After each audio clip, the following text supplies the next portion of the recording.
Good morning, remote learners. This is Dr. Shivers. Today is Friday, October the 9th. It's a day for art as your special. It's also our final day of our bullying prevention week where we've chosen peace.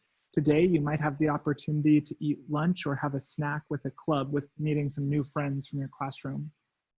It's been great to see all the creativity that you've been able to show this week. Here's some fourth graders and sixth grade teachers getting into a crazy sock day from yesterday. This week, we've been talking about how to recognize, respond, report, and plan around bullying. Today, we're trying to work on students who might be bullies and try to work on behavior change plans. So if you remember our scenario about Lewis and Mrs. Shapiro, this is a student named Ian who was having some trouble. So the first question that we want to ask those students would be asking, I've been hearing there's a problem with Lewis. Can you tell me what happened? We want to hear their side. Then as a part of that, we also ask, how would you feel if this happened to a friend or family member? We want to build that empathy to try to help that be part of the change as a motivator. In the second part with the adult and the student, we want to ask, what are some of the unsafe and disrespectful words and actions that you will not say or do anymore? We want to make those changes explicit and be very clear. And then what are some safe and respectful words that you can replace and do instead? So we want to really reinforce those safety and respectful behaviors that are in second step, such as empathy, emotion management, and problem solving at the appropriate grade level units.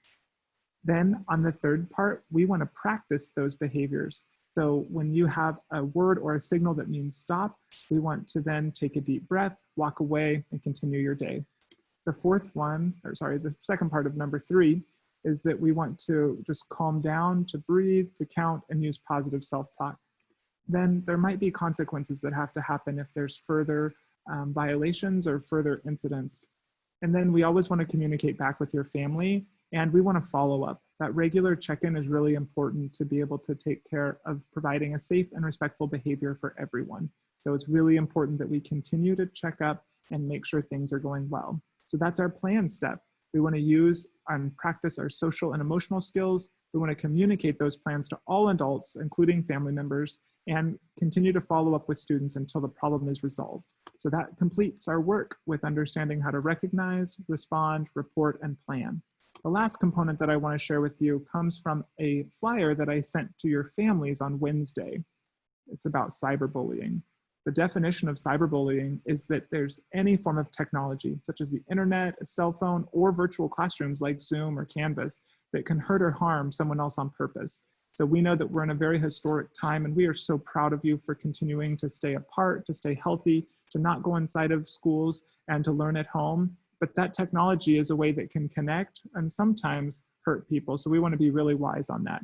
Here's our friend Noah to share some more.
Good job, remote learners. Thanks so much for being so aware of all of these bullying prevention steps.